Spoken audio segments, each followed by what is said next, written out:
Shalom, salam sehat bagi kita semua. Sebelum mendengarkan firman Tuhan, marilah kita berdoa. Terima kasih Bapa yang baik yang senantiasa memberikan nafas kehidupan bagi kami. Saat ini kami juga mau disapa oleh firman-Mu, berfirmanlah Engkau, kami telah siap mendengarkan. Amin. Saudara-saudariku, sapaan firman Tuhan bagi kita pada hari ini tertulis dalam Yakobus pasal 1 ayat 22. Tetapi hendaklah kamu menjadi pelaku firman dan bukan hanya pendengar saja. Sebab jika tidak demikian, kamu menipu diri sendiri. Dalam bahasa Batak dikatakan, alai gabesi laon hatai mahamu, unang holan pananginangi, akana pao tohon dirina. Demikian firman Tuhan. Jemaat yang dikasihi Yesus Kristus, ada ucapan yang mengatakan no action, talk only. Tidak ada perbuatan, hanya berkata-kata saja. Atau boleh kita artikan agak berbeda, misalnya no action, hear only. Artinya tidak ada perbuatan, hanya mendengar saja. Selaku orang percaya, kita tentunya sudah banyak mengucapkan firman Tuhan atau juga mendengarkan firman Tuhan. Sebetulnya kalau hanya mendengar atau hanya mengucapkan saja, semua orang juga bisa melakukannya karena hal itu adalah tidak terlalu susah. Namun yang dituntut sebagai orang Kristen sejati adalah kita harus membuktikan melalui perbuatan kita apa yang sudah kita dengarkan atau apa yang sudah kita ucapkan. Artinya hidup ini tidak hanya cukup sebagai teori saja. Sayangnya banyak sekali manusia menganggap bahwa orang lainlah yang harus berubah dan menjadi pelaku firman, sementara dirinya sendiri menganggap posisi di zona aman. Inilah yang banyak terjadi di umat manusia di muka bumi ini.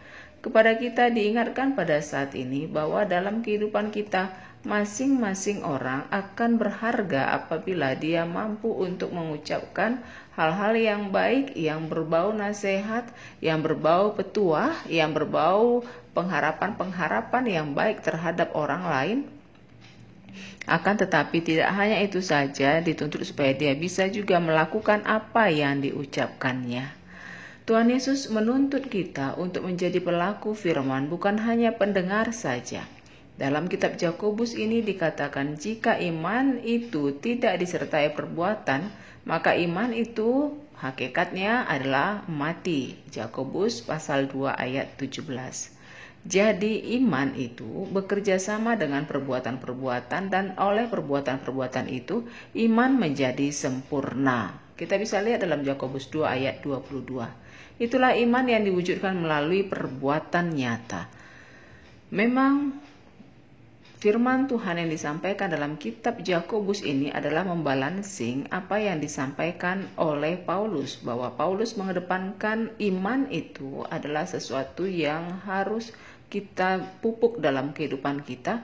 Sebab tanpa iman kita tidak akan memperoleh kepercayaan dan keyakinan kepada Yesus Kristus sebagai juru selamat kita. Namun kitab Yakobus di sini mengatakan kita untuk membuktikan iman tidak cukup hanya hal-hal yang berbau teori-teori saja, tapi harus dinyatakan melalui perilaku yang nyata di tengah-tengah kehidupan kita.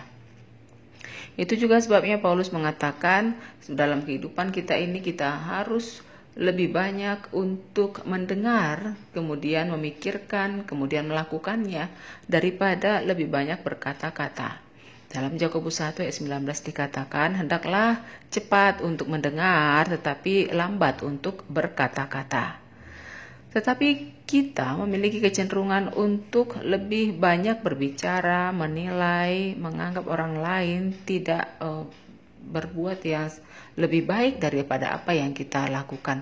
Padahal apabila kita di posisi orang tersebut, kita juga belum tentu mampu melakukan sebagaimana yang kita ucapkan itu.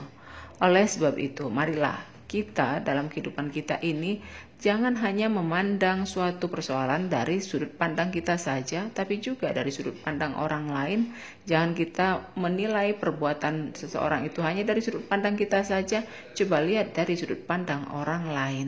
Intinya di sini, kita boleh memberikan nasihat, kita boleh mengkritik orang lain, tapi mari kita juga memposisikan diri. Andaikan kita di posisi orang tersebut, apakah yang kita rasakan dan apa yang akan kita perbuat dalam hidup ini?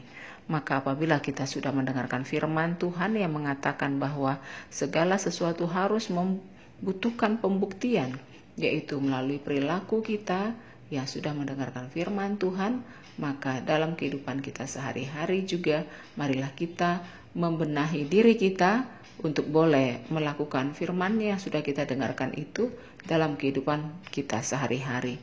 Bila firman mengatakan agar kita menjadi orang yang bisa melihat kehidupan ini secara lebih luas, maka kita akan bisa memaklumi suatu peristiwa itu terjadi dengan cara menahan diri kita masing-masing, agar dengan demikian kita bisa paham apa maksud yang Tuhan izinkan terjadi dalam kehidupan kita pribadi lepas pribadi, dan kita bisa melakukan firman Tuhan itu seturut dengan kehendak Tuhan saja, bukan seturut dengan kehendak pribadi kita atau seturut dengan pikiran-pikiran oleh orang-orang yang menganggap dirinya sudah lebih baik dibanding oleh orang lain.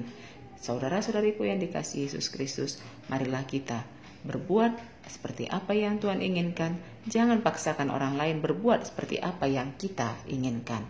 Agar dengan demikian, dalam kehidupan ini kita bisa menjadi saksi Kristus di dalam perilaku, perbuatan, dan tantangan yang sedang kita alami hari lepas hari. Dan juga kita menjadi orang yang tangguh di hadapan Tuhan, dan juga menjadi anak-anak kesukaan Tuhan. Marilah kita melakukan firman Tuhan yang sudah kita dengar. Amin. Marilah kita berdoa. Terima kasih Tuhan, Kau ingatkan kami agar kami rajin untuk mendengarkan firman-Mu. Kami juga boleh rajin untuk menyatakan, menyampaikan firman-Mu. Dan tidak sampai di situ, kami boleh menjadi pelaku-pelaku firman. Jangan izinkan kami hanya mengharapkan orang lain lebih baik, sementara kami sendiri tidak berupaya ke arah yang lebih baik. Jangan kami lebih melihat orang lain dalam kesalahan-kesalahannya, tapi kami sendiri tidak melihat bahwa diri kami pun mempunyai banyak sekali kesalahan. Maka dari itu kami yang sudah mendengarkan firman-Mu, mampukan kami untuk berbuat hanya dengan seturut kehendak-Mu saja. Dalam Yesus kami berdoa. Amin.